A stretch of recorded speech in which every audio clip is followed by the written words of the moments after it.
شروع کرتی ہوں اللہ کے نام کی مدد مانگتے ہوئے جو سب کو فیض پہنچانے والا، بے حد مسلسل رحم کرنے والا ہے۔ ہم نے آپ صلی اللہ علیہ وآلہ وسلم پر یہ قرآن اس لیے نہیں اتارا ہے کہ آپ مصیبت میں پڑ جائیں، یہ تو ایک نصیحت، خیر خواہی اور یاد دہانی ہے ہر اس شخص کے لیے جو اپنی تباہی اور برے انجام سے ڈرے۔ یہ قرآن نازل کیا گیا ہے اس ذات کی طرف سے جس نے زمین اور بلند و بالا آسمان کو پیدا کیا ہے، جو سب کو فیض پہنچانے والا ہے اور حکومت فرما رہا ہے اور اس کا عرش پر اقتدار قائم ہے، یا جو کائنات کے تخت سلطنت پر حکمران ہے، کیونکہ وہ ہر اس چیز کا مالک ہے جو کچھ کے آسمانوں میں ہے اور جو کچھ کے زمین میں ہے اور جو کچھ بھی ان دونوں کے درمیان ہے اور جو کچھ کے زمین کے نیچے ہے۔ تم چاہے اپنی بات زور زور سے کہو، وہ تو چپکے سے ہی کہی ہوئی بات کو، بلکہ اس سے بھی کہیں زیادہ چھپی ہوئی بات یعنی نیتوں، دلوں کے ارادوں، رازوں اور پکار تک کو خوب جانتا ہے۔ وہ اللہ ہے کہ اس کے سوا کوئی خدا نہیں، سارے کے سارے بہترین اور اچھے نام و صفات اسی کے لیے ہیں۔ اور کیا آپ صلی اللہ علیہ وآلہ وسلم تک موسیٰ علیہ السلام کے واقعے کی خبر پہنچی ہے؟ جب انہوں نے ایک آگ دیکھی تو اپنے بال بچوں سے کہا کہ ذرا ٹھہرو، میں نے ایک آگ دیکھی ہے، شاید کہ میں تمہارے لیے اس میں سے کچھ آگ یا انگارے لے آؤں یا اس آگ پر کوئی رہنمائی حاصل کروں۔ تو جب وہ اس آگ کے پاس گئے تو انہیں آواز دی گئی، اے موسیٰ، میں تمہارا پالنے والا مالک ہوں، تم اپنی جوتیاں اتار دو، حقیقتاً تم طوٰا کی مقدس اور محترم وادی میں ہو اور میں نے تم کو چن لیا ہے۔ تو اس پیغام کو غور سے سنو جو وحی کیا جاتا ہے۔ حقیقت یہ ہے کہ میں اللہ ہوں، میرے سوا کوئی خدا نہیں، اس لیے میری ہی بندگی یا مکمل اطاعت کرو اور میری یاد کے لیے نماز ادا کرو، کیونکہ قیامت تو بہرحال لازمی طور پر آنے والی ہے۔ میں اس کا وقت چھپائے رکھنا چاہتا ہوں تاکہ ہر شخص اپنی کوشش کے مطابق بدلہ پائے۔ تو کوئی ایسا شخص جو قیامت کو نہیں مانتا اور نتیجتاً اپنی خواہشوں ہی کے پیچھے پڑا رہتا ہے، تم کو اس وقت کی فکر سے نہ روک دے، ورنہ تم ہلاک و برباد ہو جاؤ گے۔ اور یہ تمہارے داہنے ہاتھ میں کیا ہے موسیٰ؟ موسیٰ نے عرض کی، یہ میرا ڈنڈا ہے، میں اس کا سہارا لیتا ہوں اور اسی سے اپنی بکریوں کے لیے پتے گراتا ہوں، اور اس میں میرے لیے اور دوسرے فائدے بھی ہیں، یعنی اس سے میرے اور بھی بہت سے کام نکلتے ہیں۔ خدا نے فرمایا، اے موسیٰ، اسے پھینک دو۔ موسیٰ علیہ السلام نے اسے پھینک دیا تو ایک دم وہ ڈنڈا ایک سانپ بن گیا جو دوڑ رہا تھا۔ خدا نے فرمایا، اسے پکڑ لو اور ڈرو مت، ہم اسے ابھی اس کی پہلی صورت یعنی حقیقت پر پلٹا دیں گے، یعنی اسے پہلے ہی جیسا بنا دیں گے۔ اور ذرا اپنا ہاتھ تو اپنی بغل میں دباؤ،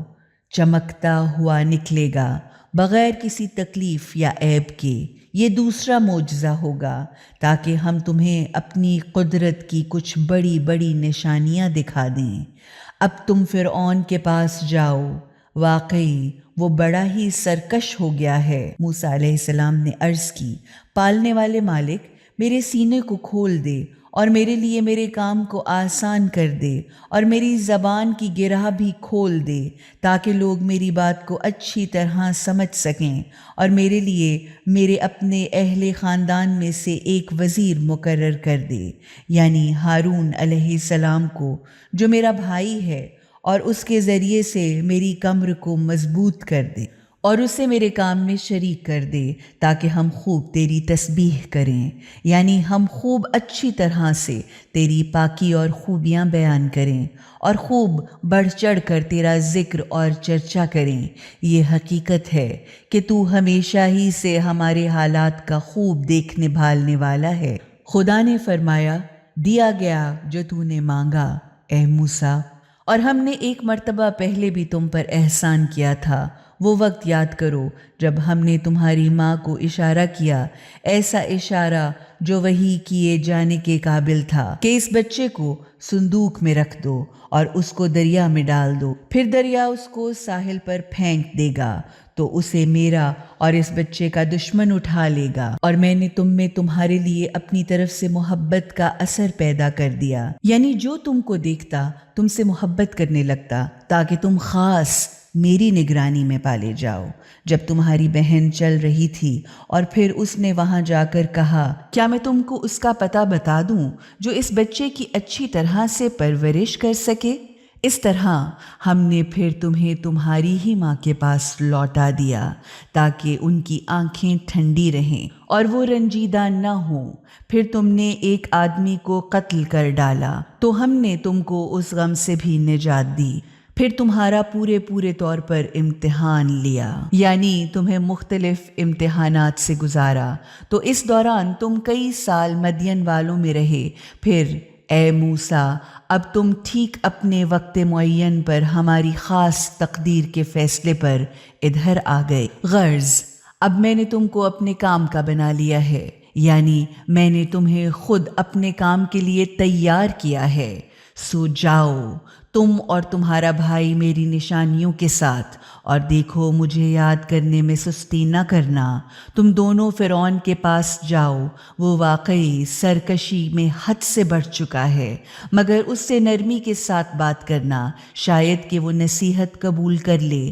یا اپنے برے انجام ہی سے ڈر جائے۔ دونوں نے عرض کی، ہمیں ڈر ہے کہ وہ کہیں ہم پر زیادتی نہ کر بیٹھے، یعنی ہم سے زیادہ سرکشی سے کام لے۔ خدا نے فرمایا، ڈرو مت، میں تم دونوں کے ساتھ ہوں، میں تم دونوں کے ساتھ سب کچھ سنتا ہوں گا اور دیکھتا ہوں گا۔ تم اس کے پاس جاؤ اور کہو کہ ہم تیرے پالنے والے مالک کے بھیجے ہوئے پیغمبر ہیں، بنی اسرائیل کو ہمارے ساتھ جانے دے اور ان کو تکلیف نہ دے۔ ہم تیرے پاس تیرے پالنے والے مالک کی طرف کا معجزہ بھی لے کر آئے ہیں، اور سلامتی ہو اس پر جو سیدھے راستے پر چلے، یعنی ہدایت کی پیروی کرے۔ حقیقتاً ہم کو واقعتاً بطور وحی یہ پیغام دے کر بھیجا گیا ہے کہ اس کے لیے دائمی سزا ہی سزا ہے جو حق کو جھٹلائے اور اس سے منہ موڑ لے۔ فرعون نے پوچھا، اے موسیٰ، تم دونوں کا پالنے والا مالک ہے کون؟ موسیٰ نے جواب دیا، ہمارا پالنے والا مالک وہ ہے جس نے ہر چیز کو اس کا وجود بخشا ہے، پھر اس کی رہنمائی بھی کی ہے، یعنی اس کو اس کی منزل مقصود تک پہنچانے کا سامان بھی کیا ہے۔ فرعون نے پوچھا، اچھا تو پھر جو نسلیں گزر چکی ہیں ان کا کیا بنا؟ موسیٰ علیہ السلام نے کہا، ان کا علم میرے پالنے والے مالک کے پاس ایک کتاب میں محفوظ ہے، اور میرا پالنے والا مالک نہ تو چوکتا بھٹکتا ہے اور نہ کچھ بھولتا بھالتا ہے۔ وہ وہی ہے جس نے تمہارے لیے زمین کا فرش بچھایا اور تمہارے چلنے کے راستے بنائے اور اوپر سے پانی بھی برسایا، پھر ہم نے اس سے مختلف اقسام کی طرح طرح کی نباتات کے جوڑے نکالے تاکہ کھاؤ اور اپنے جانوروں کو پھر چراؤ۔ حقیقتاً اس سارے نظام میں صاحبان عقل و فہم کے لیے خدا کی عظمت، قدرت اور حکمت کی زبردست دلیلیں، حقیقتیں اور نشانیاں موجود ہیں۔ غرض اسی زمین ہی سے تو ہم نے تم کو پیدا کیا ہے، اور اسی میں ہم تمہیں واپس لے جائیں گے، اور پھر اسی سے تم کو دوبارہ باہر نکالیں گے۔ اسی طرح ہم نے فرعون کو اپنی قدرت اور حکمت کی سب نشانیاں دکھائیں، مگر وہ جھٹلاتا اور انکار ہی کرتا چلا گیا۔ کہنے لگا، اے موسیٰ، کیا تم ہمارے پاس اس لیے آئے ہو کہ ہمیں اپنے جادو کے زور پر ہمارے ہی ملک سے نکال باہر کرو؟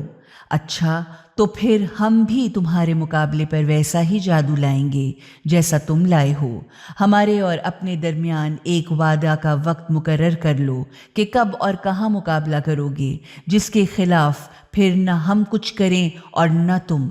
ایسی جگہ پر مقابلہ ہو جو کھلے میدان کے سامنے درمیان میں ہو۔ موسیٰ علیہ السلام نے کہا، تمہارے لیے اس وعدے کا دن تمہارے جشن اور زینت والا دن ہے، اور یہ کہ دن چڑھے لوگ جمع کر لیے جائیں۔ تو فرعون نے پلٹ کر اپنی ساری مکاریاں، بدماشیاں اور ہتھ کنڈے جمع کر لیے اور پھر مقابلہ پر اتر آیا۔ موسیٰ علیہ السلام نے کہا، وائے ہو تم پر، اللہ پر جھوٹی تہمتیں اور الزامات نہ لگاؤ، ورنہ وہ اپنے عذاب سے تمہارا تیا پانچا کر ڈالے گا، کیونکہ جس نے بھی جھوٹ گھڑا وہ ہمیشہ لازمی طور پر نامراد و ناکام ہوا۔ اس پر ان میں آپس میں جھگڑا ہونا شروع ہو گیا، اور پھر وہ چپ کے مشورے کرنے لگے۔ پھر بولے کہ یقیناً یہ دونوں تو محض جادوگر ہیں، یہ چاہتے ہیں کہ اپنے جادو کے زور پر تمہیں تمہارے ملک سے نکال باہر کریں اور تمہارے اعلیٰ مثالی شاندار طریقہ زندگی کا خاتمہ کر ڈالیں۔ تو تم اپنی ساری تدبیریں اور تیاریاں مکمل کر لو، یا تم سب مل کر اپنے فن کے اظہار کا انتظام کرو اور پھر صف بندی کر کے مقابلہ پر آ جاؤ، اس لیے کہ آج جو غالب رہا وہی جیت گیا۔ جادوگروں نے کہا، موسیٰ تم پھینکتے ہو یا پہلے ہم پھینکیں؟ موسیٰ علیہ السلام نے کہا، چلو تم ہی پھینکو۔ تو ایک دم سے ان کی رسیاں اور لکڑیاں موسیٰ کے خیال میں ان کے جادو کے زور سے دوڑتی ہوئی محسوس ہونے لگیں۔ موسیٰ علیہ السلام بھی اپنے دل میں ڈرنے لگے۔ ہم نے کہا، ڈرو مت، یقیناً تم ہی جیتو گے، اور پھینک دو وہ جو تمہارے داہنے ہاتھ میں ہے۔ وہ ان ساری چیزوں اور سوانگ کو جو انہوں نے بنا رکھے ہیں ہڑپ کر جائے گا۔ یہ جو کچھ بھی بنا لائے ہیں وہ تو صرف جادوگر کا فریب اور ایک ترکیب ہے، اور جادوگر کہیں جائے کبھی حقیقی معنی میں کامیاب نہیں ہوتا، خواہ وہ کیسی ہی شان و شوکت سے کیوں نہ آئے۔ آخرکار سارے کے سارے جادوگر سجدے میں گر پڑے اور پکار اٹھے، مان لیا ہم نے ہارون اور موسیٰ کے پالنے والے مالک کو۔ فرعون نے کہا، ارے تم نے میری اجازت ملنے سے پہلے ہی مان لیا؟ تو یقیناً یہی تمہارا گروہ ہے جس نے تمہیں جادو سکھایا ہے۔ تو اب تو میں تمہارے ہاتھوں اور پیروں کو مخالف سمتوں سے کٹواؤں گا، اور پھر لازمی طور پر تمہیں کھجور کے درختوں پر سولی پر چڑھاؤں گا۔ پھر تمہیں پتہ چل جائے گا کہ ہم دونوں میں سے کس کی سزا سخت اور ہمیشہ رہنے والی ہے۔ جادوگروں نے جواب دیا، ہم ہرگز تجھے ان کھلی ہوئی واضح دلیلوں، حقیقتوں اور روشن نشانیوں پر ترجیح نہیں دیں گے جو ہمارے پاس آ چکی، اور نہ اس ذات پر تجھے ترجیح دیں گے جس نے ہمیں پیدا کیا ہے۔ تو کر ڈال جو کچھ تجھے کرنا ہے، تو زیادہ سے زیادہ ہماری دنیاوی زندگی کو ختم کر سکتا ہے۔ حقیقتاً ہم نے تو اپنے پالنے والے مالک کو مان لیا ہے تاکہ وہ ہمارے گناہوں اور خطاؤں کو اور اس جادوگری کو جس پر تو نے ہمیں مجبور کیا تھا معاف کر دے، اور اللہ تو کہیں بہتر اور کہیں زیادہ پائیدار ہے۔ حقیقت یہی ہے کہ جو اپنے پالنے والے مالک کے سامنے مجرم ہونے کی حالت میں آئے گا، اس کے لیے تو جہنم ہی جہنم ہے، جس میں وہ نہ تو جیے ہی گا اور نہ مرے گا، یعنی نہ تو وہاں وہ جی سکے گا اور نہ ہی مر سکے گا۔ اور جو اس کی بارگاہ میں مومن ہونے کی حالت میں آئے گا، اس نے نیک اعمال بھی انجام دیے ہوں، تو یہ وہ لوگ ہیں جن کے لیے بڑے اونچے اونچے درجے ہیں، یعنی جاویدانی زندگی والے سدا بہار جنتوں کے گھنے اور سرسبز و شاداب باغات ہیں جن کے نیچے نہریں بہہ رہی ہوں گی، ان میں وہ ہمیشہ ہمیشہ رہیں گے۔ یہ صلہ اور انعام ہے اس کا جو پاک باز رہا ہو، یعنی پاکیزہ فکر عمل اختیار کر لے۔ پھر ہم نے موسیٰ علیہ السلام پر وحی بھیجی کہ اب راتوں رات میرے بندوں کو لے کر روانہ ہو جا، اور ان کے لیے سمندر کے اندر عصا مار کر خشک راستہ بنا لو، نہ تو تمہیں پیچھا کر کے پکڑے جانے والوں کا کوئی خوف ہونا چاہیے اور نہ سمندر سے کسی نقصان کا خطرہ۔ فرعون نے اپنی فوجوں کے ساتھ ان کا پیچھا کیا تو سمندر نے ان کو ایسا ڈھانپ لیا جیسا کہ ڈھانپا جانا چاہیے تھا، یعنی بہت ہی بری طرح سے ڈبو کر رکھ دیا۔ غرض فرعون نے اپنی قوم کو گمراہ کیا اور انہیں سیدھا اور صحیح راستہ نہ دکھایا۔ اے بنی اسرائیل، ہم نے تو تمہیں تمہارے دشمن سے نجات دی اور طور کے دائیں جانب تم سے اپنی شریعت اور ہدایت عطا کرنے کا وعدہ کیا، اور تم پر من و سلوہ بھنی ہوئی بٹیروں کا تازہ گوشت اتارا، لو کھاؤ ہمارا دیا ہوا پاک و نفیس رزق، اور اسے کھا کر اس کے بارے میں سرکشی اور زیادتی نہ کرو، ورنہ تم پر میرا غضب نازل ہوگا، اور جس پر میرا غضب اترا وہ تو لازمی طور پر گر کر ہی رہا، یعنی وہ ہلاک و برباد ہوا۔ اور حقیقتاً میں تو بڑا ہی معاف کرنے والا ہوں اس کو جو برائی سے توبہ کر لے، ابدی حقیقتوں کو دل سے مان لے اور نیک اعمال کرے، اور پھر سیدھے راستے یعنی ہدایت پر قائم رہے۔ اے موسیٰ، آخر کس چیز کے سبب تم جلد بازی سے کام لے کر اپنی قوم کو چھوڑ آئے؟ موسیٰ علیہ السلام نے عرض کی، وہ لوگ میرے پیچھے پیچھے آ رہے ہیں، اور میں تو جلدی کر کے آپ کی خدمت میں اس لیے حاضر ہو گیا ہوں کہ آپ مجھ سے خوش ہو جائیں۔ خدا نے فرمایا، ہم نے تمہارے آ جانے کے بعد تمہاری قوم کا امتحان لے لیا، اور سامری نے انہیں گمراہ کر دیا۔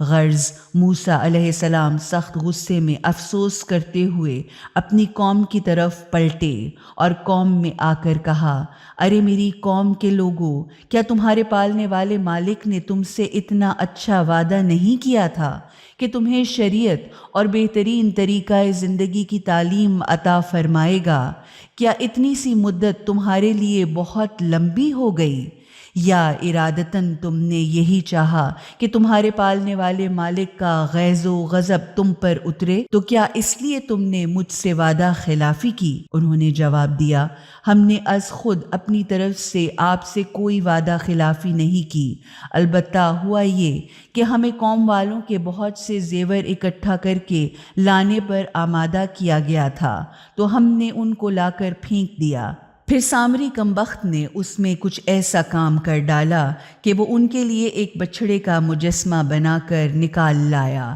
جس سے بیل کی سی آواز نکلتی تھی، تو لوگ پکار اٹھے کہ یہی ہے تمہارا اور موسیٰ کا خدا جسے وہ یہاں بھول گئے ہیں۔ کیا وہ احمق دیکھتے سمجھتے نہ تھے کہ نہ تو وہ اس کی کسی بات کا جواب ہی دیتا ہے اور نہ ان کے کسی بھی نفع و نقصان کا اختیار رکھتا ہے؟ ہارون علیہ السلام پہلے ہی ان سے کہہ چکے تھے کہ اے قوم، تمہارا اس کے ذریعے سے امتحان لیا گیا ہے، تمہارا پالنے والا مالک تو سب کو فیض پہنچانے والا رحمان ہے، بھلا یہ بے فیض چیز کہاں سے خدا بن سکتی ہے؟ تو تم میرے پیچھے چلو اور میری ہی بات مانو۔ انہوں نے کہا، ہم تو اسی کو پوچھتے رہیں گے جب تک کہ موسیٰ علیہ السلام ہمارے پاس واپس نہ آ جائیں۔ موسیٰ علیہ السلام قوم کو ڈانٹنے کے بعد ہارون علیہ السلام سے مخاطب ہو کر بولے، اے ہارون، تم نے جب یہ دیکھ ہی لیا تھا کہ وہ گمراہ ہو رہے ہیں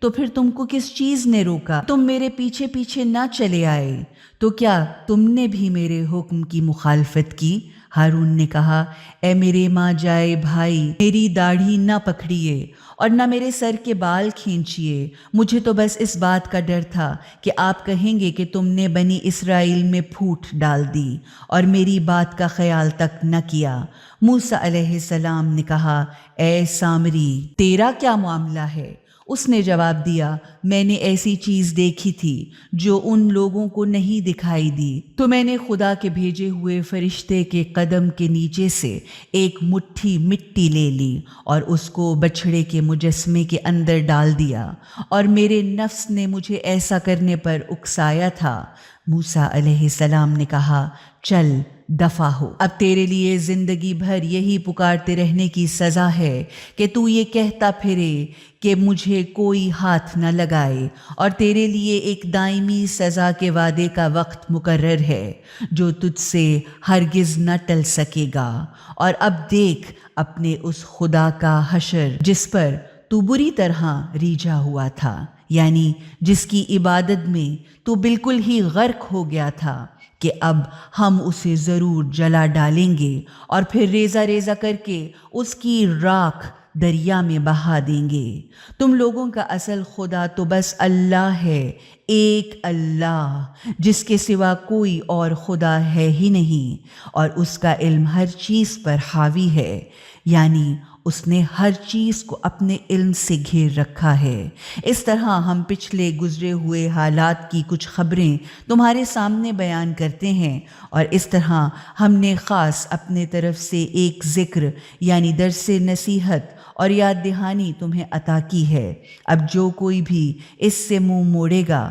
تو وہ قیامت کے دن ایک بھاری گناہ کا بوجھ اٹھائے گا، جس کی سزا میں وہ ہمیشہ ہمیشہ رہے گا، اور ان کے لیے قیامت کے دن اس گناہ کا بوجھ سخت تکلیف دہ بوجھ ثابت ہوگا۔ اس دن جب سور پھونکا جائے گا اور ہم مجرموں کو اس حال میں گھیر گھیر کر جمع کریں گے کہ ان کی آنکھیں خوف اور دہشت کے مارے اور خون خشک ہو جانے کی وجہ سے سفیدی مائل نیلی ہو چکی ہوں گی، وہ آپس میں چپ کے کہہ رہے ہوں گے، تم دنیا میں بمشکل 10 دن رہے ہو، جبکہ ہمیں خوب معلوم ہے جو وہ کہہ رہے ہیں، حالانکہ ان کا سب سے سمجھدار آدمی تو یہ کہتا ہوگا کہ تم دنیا میں نہیں رہے ہو مگر صرف ایک دن۔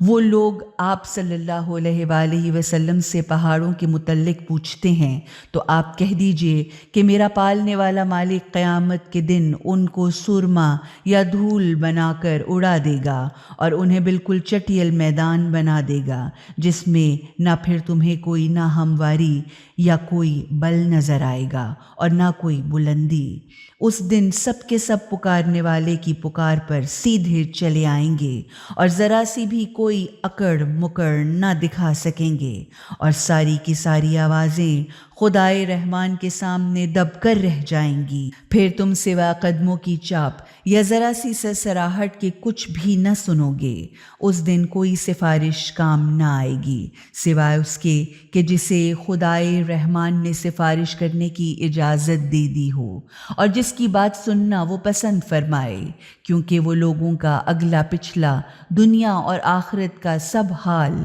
از خود جانتا ہے، اور دوسروں کا علم ان کے تمام حالات پر حاوی نہیں ہے، یعنی دوسروں کو ان کا پورا علم حاصل نہیں ہے۔ اس دن لوگوں کے سر اس حی و قیوم یعنی زندہ و کائنات کو قائم رکھنے والی ذات کے سامنے جھک گئے ہوں گے، اور وہ قطعی ناکام و نامراد ہوا جس نے کسی ظلم کا بوجھ اٹھایا ہوگا۔ اور جو شخص نیک عمل کرے اور ساتھ ساتھ وہ مومن یعنی ابدی حقیقتوں کو ماننے والا بھی ہو تو اس کو نہ تو کسی ظلم یا زیادتی کا کوئی خطرہ ہوگا اور نہ اس کے اجر میں کسی کمی کا کوئی خوف ہوگا۔ اس طرح ہم نے اس قرآن کو نہایت فصیح و بلیغ یعنی بات کو بالکل ٹھیک مناسب ترین اور حسین ترین الفاظ معنی اور پیرایا میں بالکل واضح بنا کر اتارا ہے۔ نیز اس میں طرح طرح سے خدائی عذاب کی خبریں،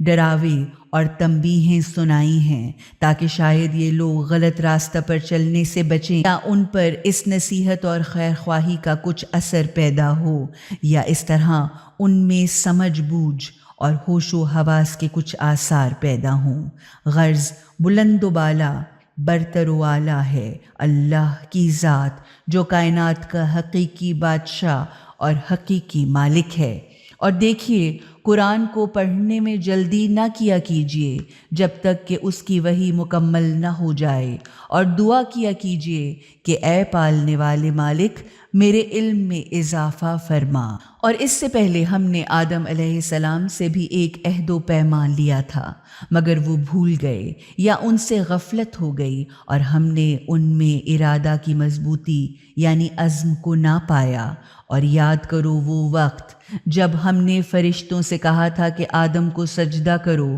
تو ان سب کے سب نے سجدہ کر لیا سوائے ابلیس کے کہ اس نے سجدہ کرنے سے انکار کر دیا۔ اس پر ہم نے آدم علیہ السلام کو بتا دیا کہ اے آدم، یہ تمہارا اور تمہاری بیوی کا حقیقی دشمن ہے، تو کہیں ایسا نہ ہو کہ یہ تم دونوں کو جنت سے نکلوا دے اور تم مشقت کی مصیبت میں پڑ جاؤ۔ یہاں تو تمہیں آرام ہی آرام ہے کہ یہاں نہ تو تم بھوکے ننگے رہتے ہو اور نہ یہاں پیاس اور دھوپ تمہیں ستاتی ہے، لیکن شیطان نے آدم کو بہکا ہی دیا، یعنی شیطان نے آدم علیہ السلام کے دل میں وسوسے ڈالے اور کہا، اے آدم، کیا میں تمہیں ہمیشہ کی زندگی حاصل ہونے والا درخت بتا دوں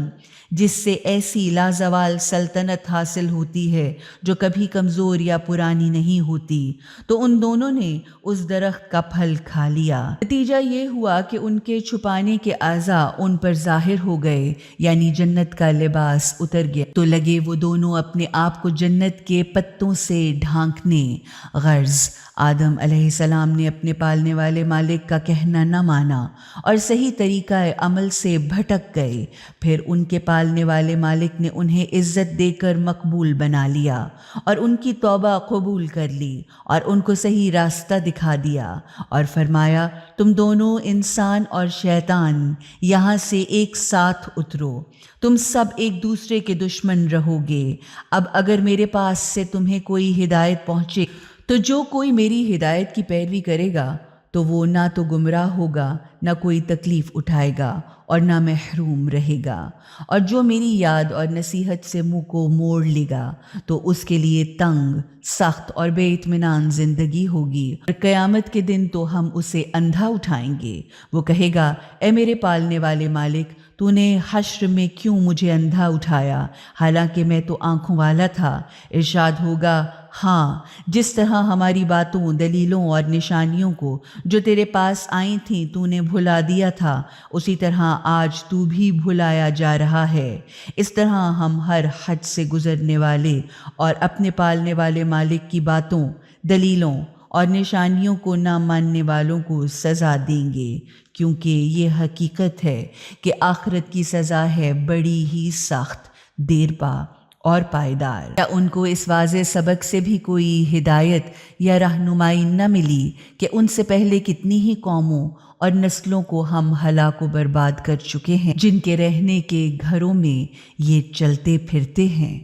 در حقیقت اس میں بہت سی دلیلیں اور نشانیاں ہیں ان لوگوں کے لیے جو عقل سلیم رکھتے ہیں۔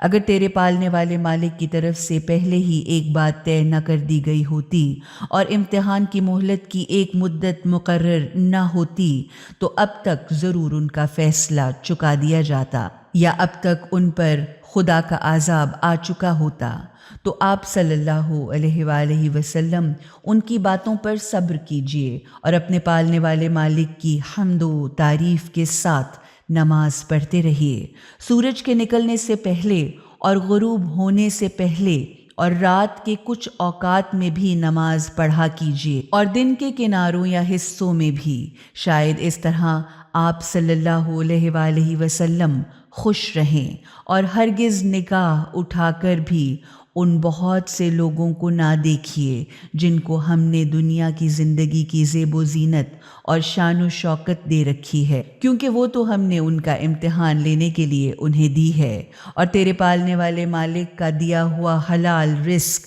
تو کہیں بہتر اور کہیں زیادہ باقی رہنے والا ہے۔ اپنے گھر والوں کو نماز کی تلقین کیجیے اور خود بھی صبر و برداشت کے ساتھ اس کی پابندی کیجیے۔ ہم آپ سے روزی نہیں مانگتے بلکہ ہم ہی آپ کو روزی دے رہے ہیں، اور اچھا انجام تقوی کے ساتھ وابستہ ہے۔ پھر وہ لوگ کہتے ہیں کہ آخر ہمارے پاس اپنے پالنے والے مالک کی طرف سے کوئی ثبوت کیوں نہیں لاتے؟ تو کیا آیا نہیں ان کے پاس کھلا ہوا ثبوت اس کا جو گزشتہ کتابوں میں ہے؟ اگر ہم انہیں اس قرآن کے نازل ہونے سے پہلے ہی کسی عذاب سے ہلاک کر ڈالتے